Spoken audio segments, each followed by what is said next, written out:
Time में waste करते हुए चलिए वीडियो को शुरू करते हैं।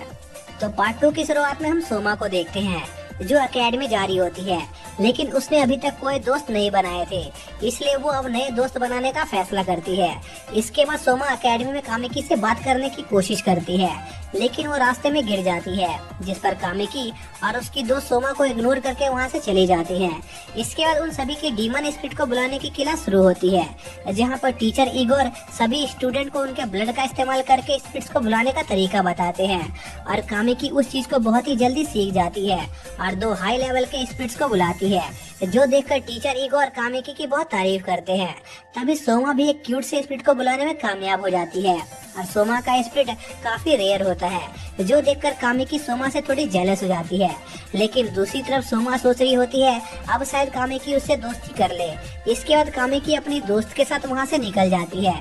तभी सोमा उन्हें रोकती है और कामिकी को उसका दोस्त बनने को कहती है, जिस पर कामिकी सोमा के भोलेपन का फायदा उठाती है और सोमा को उसका बैग उठाने को कहती है, जिस पर सोमा मान जाती है, जो देखकर इनको सोमा के लिए थोड़ा बुरा लगता है।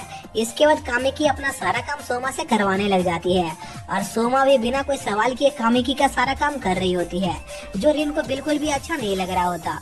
जिसके बाद सभी लड़कियां नहाने जा रही होती हैं, लेकिन कामिकी सोमा को अंदर आने से मना करती है और सोमा को उसके लिए एक मिल्क शेक लाने को कहती है, जो देखकर सोमा को थोड़ा बुरा लगता है। लेकिन वो किसी भी हालत में कामिकी से दोस्ती करना चाहती थी, इसलिए वो कामिकी के लिए मिल्क शेक लेने जाती है। तभी रिन सोमा को रोकता है और उसे कामिकी का नौकर बनने से मना करता है, क्योंकि कामिकी बस सोमा के भोलेपन का फायदा उठा रही थी। तभी हम कामिकी और उसकी दोस्त को देखते हैं, जहाँ पर कामिकी की दोस्त कामिकी को सोमा के साथ यह सब करने से मना करती है, जिस पर कामिकी कहती है कि वो सोमा को अपना दोस्त नहीं मानती है और वो लड़की ये सब अपनी मर्जी से कर रही है, इसलिए वो इसमें कुछ नहीं कर सकती। जिस पर कामिकी की दोस्त कहती है कि वो अब उसके साथ और नहीं रह सकती है, क्योंकि कामिकी अब बदल गई है। और अपनी दोस्त के मुंह से ऐसी बातें सुनकर कामिकी को थोड़ा दुख होता है। तभी उन पर एक डीमन हमला कर देता है और उन लड़कियों की चिल्लाने की आवाज रिन भी सुन लेता है और वो जल्दी से उनकी मदद करने जाता है। तभी हम कामिकी और उसकी दोस्त को देखते हैं, जहाँ पर वो डीमन कामिकी की दोस्त को घायल कर देता है, जिस पर कामिकी अपने डीमन को बुलाती है। लेकिन तभी कामिकी को उसकी दोस्त की बात याद आती है कि वो अब उसकी दोस्त बनकर नहीं रहना चाहती है, जिससे कामिकी का दिल कमजोर हो जाता है और कामिकी के डीमन उसी पर हमला कर देते हैं। लेकिन सही टाइम पर रिन आकर कामिकी को बचा लेता है। इसके बाद रिन उस डीमन से लड़ने को तैयार हो जाता है, लेकिन वो अपनी शक्तियों का इस्तेमाल कामिकी के सामने नहीं कर सकता था, इसलिए वो बिना पावर यूज किए उस डीमन से लड़ने लगता है। लेकिन वो डीमन रिन पर भारी पड़ रहा होता है। तभी वो डीमन रिन को बताता है कि वो ये सब किसी के कहने पर कर रहा है। इसी दौरान हम सोमा को देखते हैं, जो अपने डीमन का इस्तेमाल करके एक हीलिंग आइटम बनाती है और उससे कामिकी की दोस्त को ठीक करने लगती है। इसके बाद हम रेन को देखते हैं, जो अपनी पावर इस्तेमाल करने ही वाला होता है, लेकिन तभी यूकियो वहाँ पर आ जाता है और उस डीमन को वहाँ से भगा देता है। इसके बाद कामिकी रोने लग जाती है, क्योंकि वो अपनी दोस्त की मदद नहीं कर पाई थी, जिस पर रिन कामिकी को अपना कपड़ा देता है और उसे ऐसे रोने से मना करता है। इसके बाद हम उसी डीमन को देखते हैं, जो टीचर इगोर के लिए काम कर रहा था, जिसके अगले दिन कामिकी अपने दोस्त से मिलने आई होती है। तभी उसकी दोस्त कामिकी को बताती है कि वो अब एक्सोर्सिस्ट नहीं बनना चाहती है, क्योंकि उसे ये चीज पसंद नहीं आ रही और न ही उसमें इतनी हिम्मत है कि वो उन डीमन से लड़ सके। जो सुनकर कामिकी को थोड़ा बुरा लगता है, क्योंकि वो अब अकेले पड़ जाती। जिसके बाद उन सभी की क्लास शुरू हो जाती है, जहाँ पर कामिकी और सुगारो की किसी बात को लेकर बहस हो जाती है और रिन उनकी लड़ाई छुड़वाने की कोशिश करता है। लेकिन तभी यूकियो उन सभी को लड़ते हुए देख लेता है और उन्हें एक पनिशमेंट देता है, जिसमें उन्हें एक बहुत ही भारी स्टोन अपने पैरों पर रखना था और उन्हें तब तक करना था जब तक वो सब मिलकर काम करना ना सीख जाए। जिसके बाद यूकियो वहाँ से चला जाता है। तभी वहाँ की लाइट चली जाती है और लाइट जाते ही वहाँ पर एक गूल डीमन आ जाता है, जो उन पर हमला करने वाला था, जिस पर सोमा अपने डीमन से उस डीमन पर हमला करने को कहती है, जिस पर सोमा का डीमन उस डीमन को अपने टहनियों के ट्रैप में फंसा देता है, जिससे उस मॉन्स्टर की बॉडी के 2 टुकड़े हो जाते हैं। तभी रिन देखता है कि वो डीमन अपने दोनों टुकड़े से वापस से रिजनरेट हो गया है और उन टहनियों के ट्रैप को तोड़ रहा है, जिस पर रिन उन टहनियों के अंदर जाकर उस डीमन से लड़ने का फैसला करता है, क्योंकि वो अपनी शक्तियों का इस्तेमाल अपने दोस्तों के आगे नहीं कर सकता था, क्योंकि इससे रिन के दोस्तों को पता चल जाता कि रिन एक डीमन है। जिसके बाद रिन उन दोनों में से एक डीमन को अपने पीछे ले जाता है, लेकिन एक डीमन अभी भी वहीं पर था, और वो धीरे धीरे रिन के दोस्तों की तरफ बढ़ रहा था, जिस पर रिन के सभी दोस्त मिलकर उस डीमन से लड़ने का फैसला करते हैं, जिसके लिए सुगारू और कोनेकेमारू एक होली स्पेल पढ़ने का फैसला करते हैं जिनसे डीमंस को मारा जा सकता था। जिसके बाद रिन उस जगह की लाइट को ऑन करने की सोचता है, क्योंकि रोशनी की वजह से बुल्स डीमंस कमजोर हो जाते हैं। लेकिन तभी वो डीमन रिन पर हमला कर देता है, जिस पर रिन अपनी पावर यूज करने लगता है। तभी उसे टीचर इगोर दिखाई देते हैं, जो उस डीमन से रिन को जान से मारने को कहते हैं, जिस पर रिन अपनी स्वॉर्ड इस्तेमाल करके उस डीमन को जान से मार देता है। और अपने डीमन को मरता देखकर वो टीचर वहाँ से भाग जाता है। जिसके बाद हम रिन के दोस्तों को देखते हैं, जो अभी भी उस डीमन से लड़ रहे होते हैं, और कामेकी अपने डीमंस का इस्तेमाल करके उस डीमन को कमजोर कर रही होती है। लेकिन वो डीमन बहुत ही ज्यादा पावरफुल था और वो सुगारू को जान से मारने वाला था। लेकिन तभी उस जगह की लाइट वापस आ जाती है, जिससे वो डीमन कमजोर हो जाता है और सुगारू अपने होली स्पेल का इस्तेमाल करके उस डीमन को खत्म कर देता है। जिसके बाद हमें पता चलता है कि मेफिस्टो उन सभी स्टूडेंट का उस डीमन के जरिए टेस्ट ले रहा था और वो सभी अपने टेस्ट में पास हो गए थे, क्योंकि उन सभी ने मिलकर काम किया था।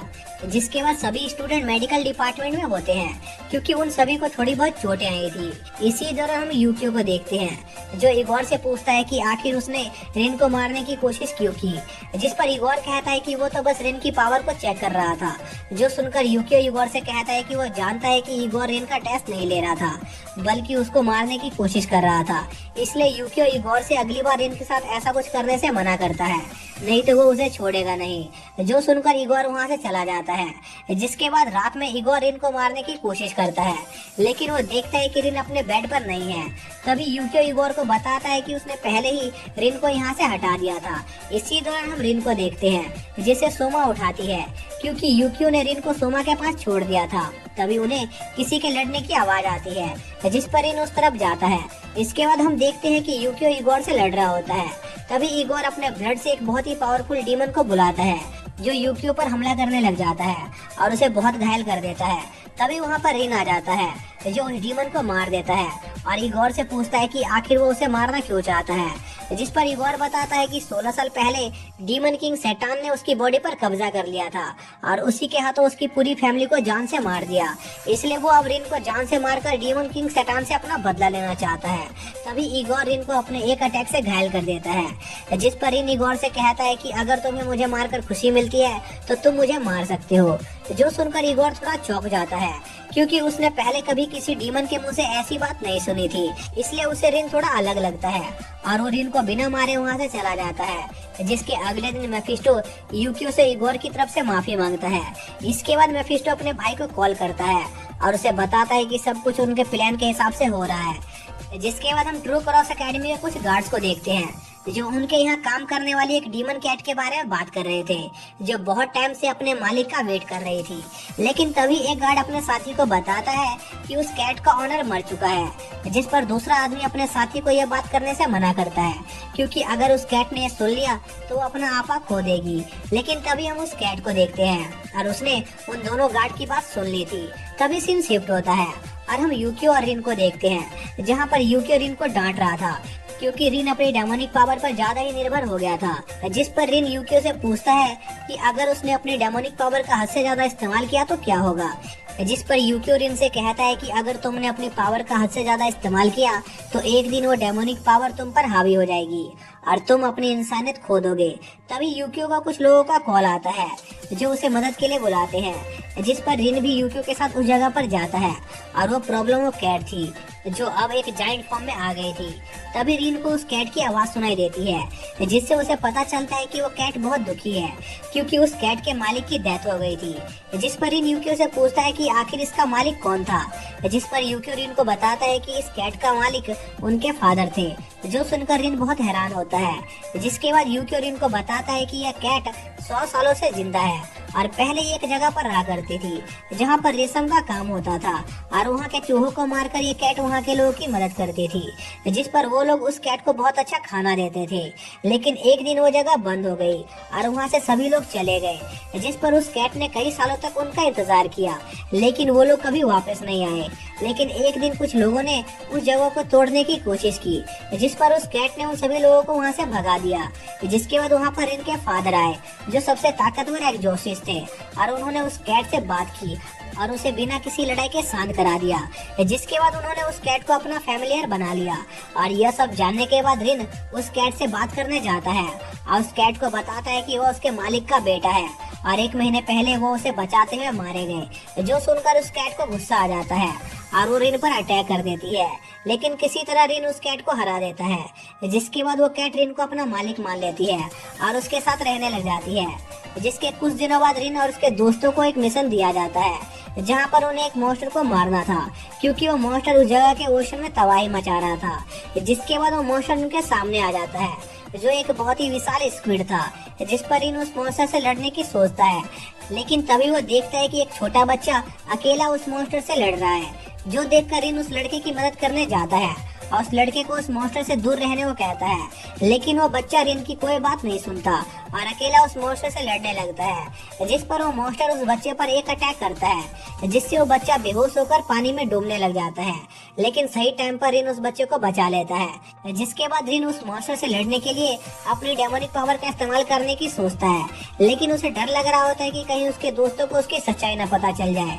तभी वहाँ पर उस लड़के के फादर आ जाते हैं, जो उन सभी को उस मॉन्स्टर से लड़ने से मना करते हैं। जिसके बाद सीन शिफ्ट होता है और हमें पता चलता है कि वो स्क्विड एक अच्छा मॉन्स्टर है और बस यहाँ पर उस लड़के के फादर से मिलने आया है। जो जानकर रिन और उसके दोस्त बहुत हैरान होते हैं। जिसके अगले दिन हम मेफिस्टो के भाई को देखते हैं, जो मेफिस्टो से रिन के बारे में पूछता है, क्योंकि वो रिन की पावर को टेस्ट करना चाहता था। इसी दौरान हम रिन और बाकी सबको देखते हैं, जो एक अम्यूजमेंट पार्क में आए थे, क्योंकि उन सभी को एक गोश्त को उस पार्क से भगाना था। इसके लिए यूकियो सभी स्टूडेंट को अलग अलग टीम में बांट देता है। जिसके बाद रिन सोमा के साथ उस गोश्त को ढूंढने लग जाता है। तभी उन्हें वो गोश्त दिखाई देता है, जिस पर वो दोनों उस गोश्त से बात करने की कोशिश करते हैं, क्योंकि वो गोश्त एक बच्चे का था।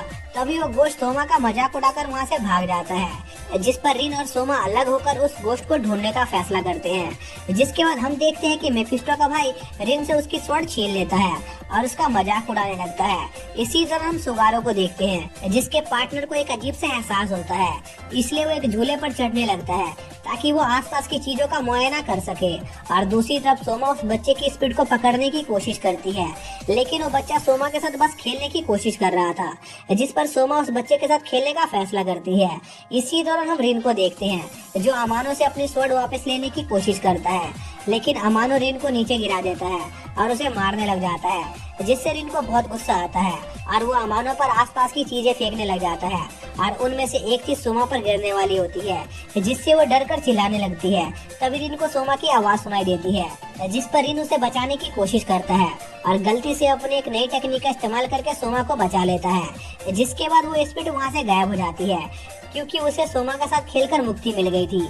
जिसके बाद अमानो रिन को अपने पैरों के नीचे दबा देता है और उसके ही सामने उसकी स्वॉर्ड को तोड़ने वाला होता है। लेकिन तभी वहाँ पर इनकी क्लास का एक स्टूडेंट आ जाता है, जो अमानो पर अटैक करता है और इनको बचा लेता है। जिस पर अमानो रिन को उसकी स्वॉर्ड देकर वहाँ से भाग जाता है, जिस पर वो लड़का उसका पीछा करता है। जिसके बाद रिन के पास एकी और सोमा भी आ जाते हैं। तभी वहाँ पर वो लड़का आता है और वो अमानो को पकड़ नहीं पाया था। जिसके बाद वो लड़का अपनी ड्रेस निकाल कर फेंक देता है और हमें पता चलता है कि वो लड़का नहीं, एक लड़की है और उसका नाम कीरा है और वो एक हाई रैंक एग्जॉर्सिस्ट है, जो जापानीज एग्जॉर्सिस्ट एकेडमी को चेक करने आई है।